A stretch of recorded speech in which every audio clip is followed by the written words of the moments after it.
আসসালামু আলাইকুম। সিরিয়াল ব্যাপার নিয়ে আব্দুল রহিম বাবুল, আপনারা অনেকটা গ্লোবাল টপিক চ্যানেল দিয়ে স্বাধীন হয়েছে। আসলে কথা হচ্ছে স্বাগতম। সিরিয়ার উপর থেকে আজ রবিবার রাশিয়ার ভ্লাদিমির পুতিন 8/12/2024 এই জন্য সিরিয়ার সরকার বিশ্বে আসাদ সরকার আলোচিত পালিয়ে খবর গিয়েছে। নিয়ে আপনাদের সামনে আমি হাজির আমাদের হয়েছি। বাংলাদেশে যেভাবে তো এক নম্বর পালিয়ে গিয়ে আলোচিত খবর হচ্ছে ছাত্র ইসরায়েলের জন্মের পর থেকে স্বাধীন করেছে, আমেরিকার উপরে ভরসা করে আছে। ঠিক একইভাবে এবং আসাদ চলে সরকার ইসরায়েল পালিয়ে যাওয়ায় আমেরিকার উপরে ভরসা করে চলে স্বাধীন হয়েছে। এইটাই হচ্ছে 1979 সালের পর থেকে 1979 সালের পর থেকে ইরানের সাথে পশ্চিমা বিশ্বের সম্পর্ক শূন্যর কোঠায়। 1979 সালের পর থেকে ইরানের সাথে পশ্চিমা বিশ্বের সম্পর্ক একদম শূন্যর কোঠায়। কারণ হচ্ছে কি আপনারা অবশ্যই জানেন। তারপরে বর্তমান ইরানকে Su-30 ফাইটার মেট সরবরাহ করছে রাশিয়া। বর্তমান ইরানকে Su-30 ফাইটার মেট সরবরাহ করছে রাশিয়া। বলা যায় রাশিয়া এবং ইরানের সম্পর্ক বন্ধুত্ব সুলভ। এখন বর্তমানে বলা যায় রাশিয়া এবং ইরানের সম্পর্ক বন্ধুত্ব সুলভ এবং খুবই ভালো সম্পর্ক।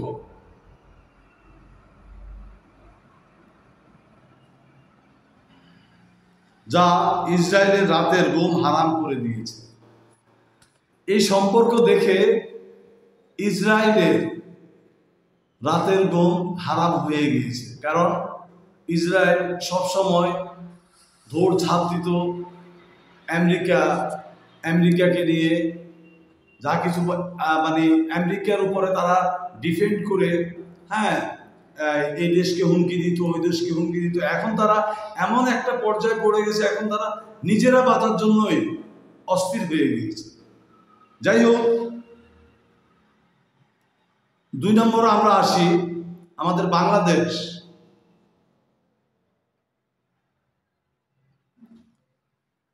বাংলাদেশ এবং ভারতের যুদ্ধের আশঙ্কায়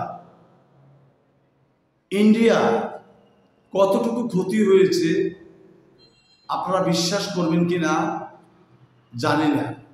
কারণ ইন্ডিয়া মিডিয়া যেভাবে কথা বলে, বাংলাদেশের মানুষ এখানে চিকিৎসা করতে আসছে, আমরা চিকিৎসা করব না, হ্যাঁ, পর্যটক আমরা ঢুকতে দিব না, হোটেলওয়ালারা পর্যটককে বের করে দিয়েছে।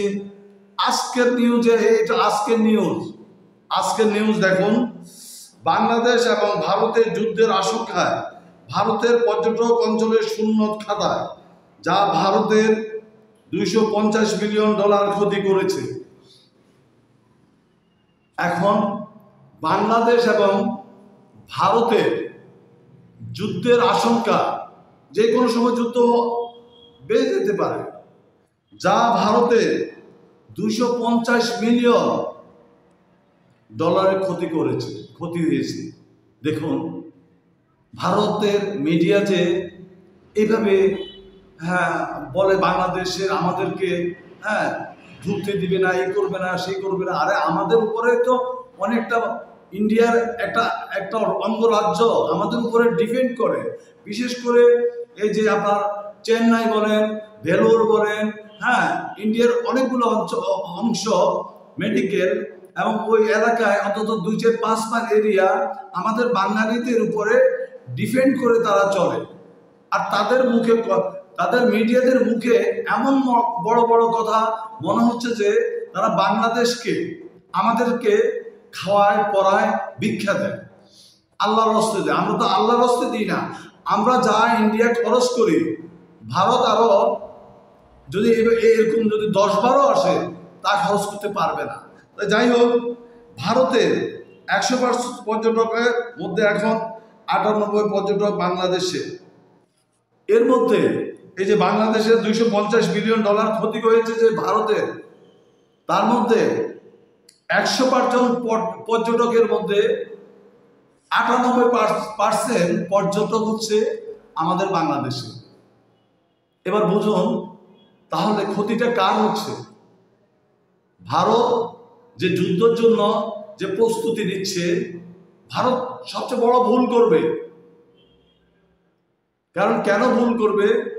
ভারত মনে করেছে বাংলাদেশ একটা ছোট্ট রাষ্ট্র, হ্যাঁ, সেনাবাহিনী কম আছে, যে কোনো মুহূর্তে বাংলাদেশকে দখল করে নিয়ে ফেলতে পারবে।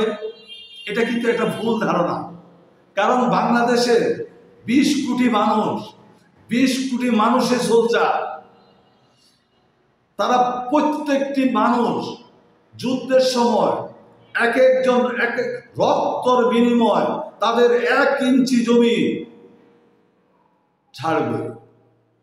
তো যাই হোক, যুদ্ধের ব্যাপারে আমি আসি না, আমি আসছি ভারতের যে এই যে ক্ষতির পরিমাণটা, $250 মিলিয়ন ক্ষতি হচ্ছে। ভারতের পর্যটক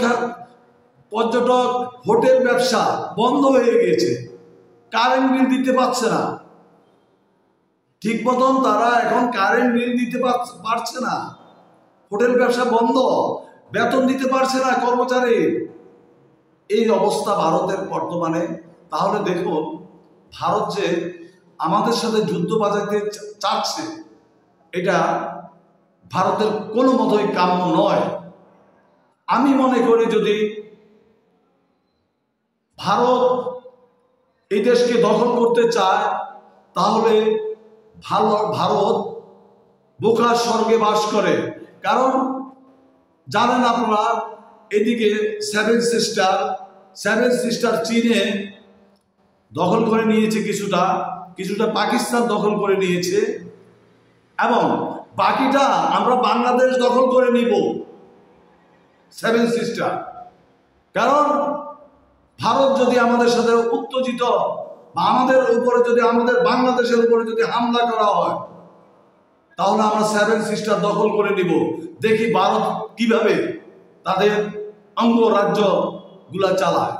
তো যাই হোক, আজকের জন্য আমি বেশি কিছু বললাম না। আপনাদেরকে আপডেট খবর, প্রতিদিনের আপডেট নিউজ এখানে পাবেন আপনারা আমাদের গ্লোবাল ট্রাফিক চ্যানেল থেকে, এবং আপনারা নিয়মিত আমাদের চ্যানেল দেখবেন এবং সাবস্ক্রাইব করবেন, লাইক কমেন্ট করবেন। ধন্যবাদ সবাইকে। আসসালামু আলাইকুম। হ্যাঁ, সিরিয়ার ব্যাপার নিয়ে হয়তো আপনারা অনেকটা শুনেছেন, সিরিয়া স্বাধীন হয়েছে। আসলে কথা হচ্ছে, সিরিয়ার উপর থেকে রাশিয়ার ভ্লাদিমির পুতিন সমর্থন সরিয়ে উঠাই নিয়েছে। এই জন্য সিরিয়ার সরকার, আসাদ সরকার পালিয়ে গিয়েছে। যেটা সত্য কথা, আমাদের বাংলাদেশে যেভাবে পালিয়ে গিয়েছে, তখন ছাত্র জনতা স্বাধীন করেছে, ঠিক এখন সিরিয়া ঠিক একইভাবে আসাদ সরকার পালিয়ে যাওয়ায় সিরিয়া এখন স্বাধীন হয়েছে। এইটাই হচ্ছে মূল ঘটনা। ধন্যবাদ সবাইকে। আসসালামু আলাইকুম।